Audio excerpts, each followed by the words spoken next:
Very important to bring, I would say, more fairness in football because Temuan kejanggalan di laga semifinal Indonesia versus Australia, Komite Wasit Dunia angkat bicara. Pierluigi Collina, itu seharusnya offside dan keputusan wasit yang memimpin sangat buruk. Federasi Australia, kalah ya kalah aja bos.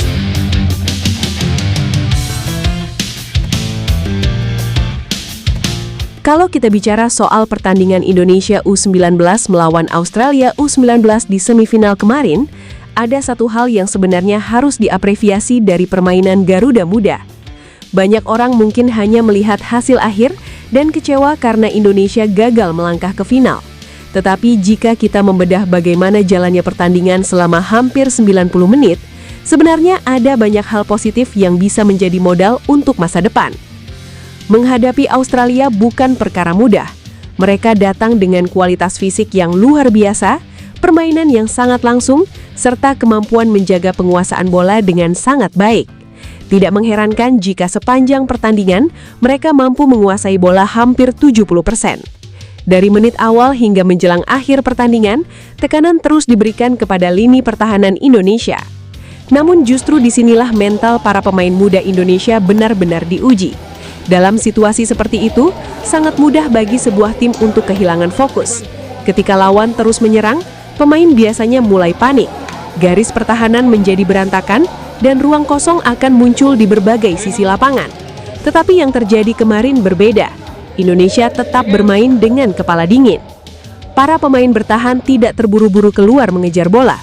Lini tengah juga rajin turun membantu, sementara para pemain depan tetap menjalankan tugas mereka untuk menutup jalur distribusi lawan. Shape bertahan Indonesia bisa dibilang menjadi salah satu yang terbaik sepanjang turnamen. Bahkan beberapa kali Australia terlihat frustrasi, karena mereka memegang bola begitu lama, tetapi tidak menemukan celah yang benar-benar berbahaya. Hal seperti ini sebenarnya menunjukkan perkembangan dari sisi taktik.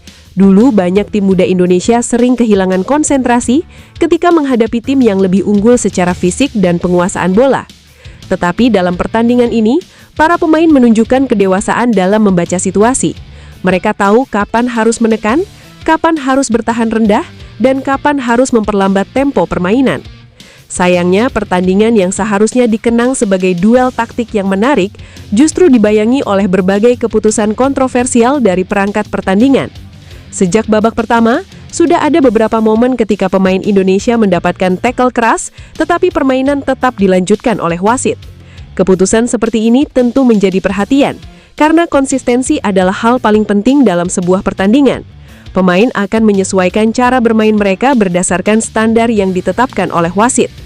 Jika kontak keras dibiarkan di awal pertandingan, maka intensitas duel bisa semakin meningkat dan berpotensi membuat pemain kehilangan kontrol.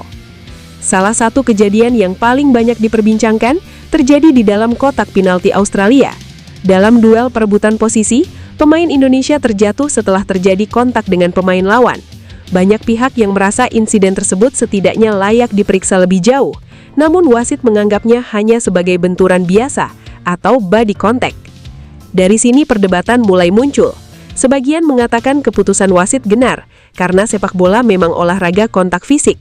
Tetapi sebagian lainnya berpendapat bahwa kontak tersebut cukup kuat untuk mendapatkan perhatian lebih, apalagi terjadi di area yang sangat menentukan seperti kotak penalti. Lalu masuk ke momen yang menjadi puncak kontroversi, yaitu gol Australia di menit 88. Pada saat proses serangan berlangsung, asisten wasit langsung mengangkat bendera karena melihat adanya indikasi offside.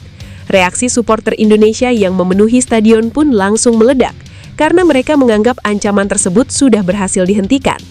Namun beberapa saat kemudian, VAR melakukan pemeriksaan dan keputusan berubah. Gol Australia akhirnya tetap disahkan. Disinilah drama sebenarnya dimulai. Banyak potongan video dan tangkapan gambar beredar di media sosial dengan berbagai analisis mengenai posisi pemain Australia saat bola dilepaskan. Ada yang menilai keputusan VAR sudah tepat karena menggunakan teknologi dan sudut pandang yang lebih lengkap. Tetapi banyak juga yang mempertanyakan garis yang digunakan dalam pengecekan tersebut. Mereka merasa ada bagian tubuh pemain Australia yang sudah melewati garis pertahanan, sehingga seharusnya posisi itu dianggap offside. Dalam sepak bola modern, Keputusan VAR memang sering menjadi sumber perdebatan.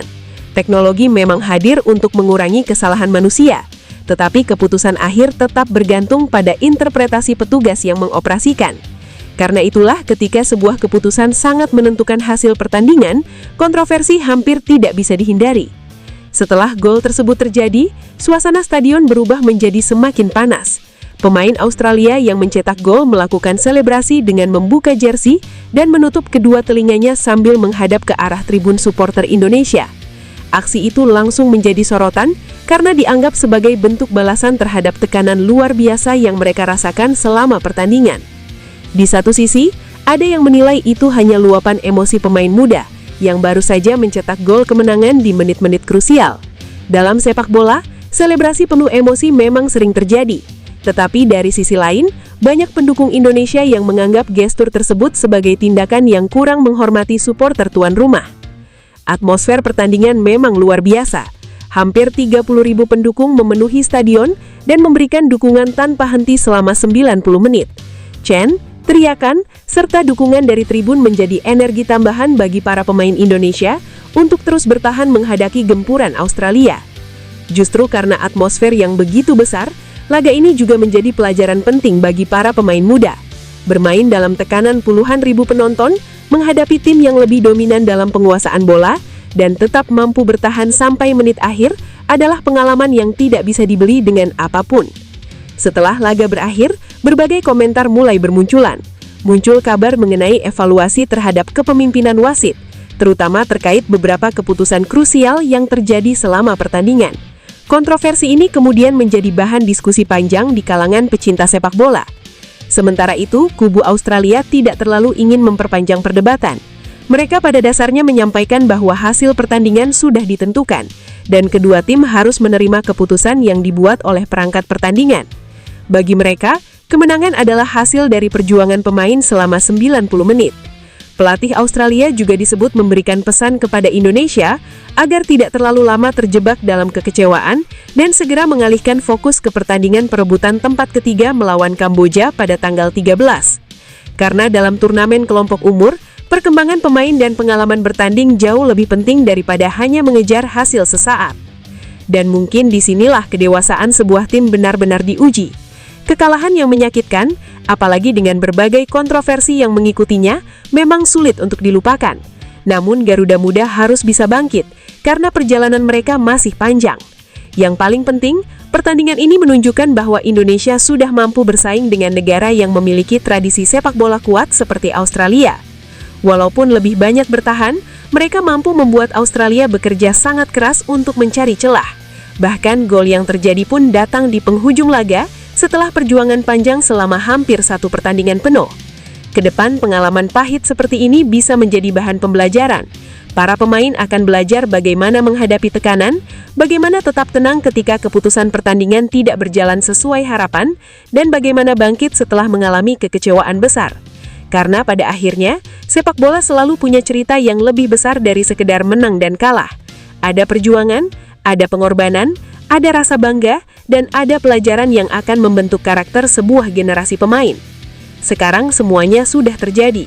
Australia melangkah ke final, sementara Indonesia harus mengalihkan fokus untuk menghadapi Kamboja dalam perebutan tempat ketiga. Namun satu hal yang pasti, perjuangan Garuda Muda di laga semifinal ini tetap layak mendapatkan apresiasi. Lalu bagaimana menurut kalian? Apakah keputusan wasit dan VAR dalam pertandingan tersebut sudah benar, atau memang ada beberapa momen yang membuat Indonesia layak merasa dirugikan? Tulis pendapat kalian di kolom komentar, dan jangan lupa dukung terus Garuda Muda di pertandingan berikutnya.